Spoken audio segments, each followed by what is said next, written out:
Pagkatapos namin ma-assemble ang aming boga, ay diretsong bili na kami ng denatured alcohol para mapaputok na namin ang aming ultimatum weapon at makikipagsabayan na kami sa palakasan sa iba pa nakaboga sa lugar namin. Ang ginagawa pa nga namin nun para lumakas yung sabog ng aming boga ay dinadamihan namin ng lata. Nagawa nga ako dati nun ng boga, tapos 12 na lata nilagay ko. Tawan-tawa kami nun kasi halos kasing tangkad ko na yung boga ko. Tapos sobrang lakas din ito nung pinaputok namin. Ay talaga namang namagayong hinlalaki ko sa sobrang lakas ng feedback sa tuwing pinapaputok ko.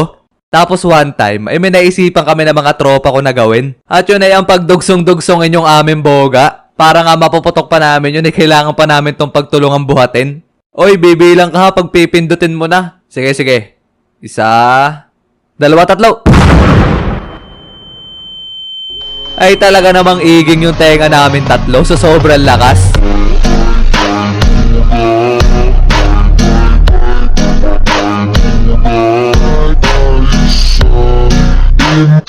И мой идеальный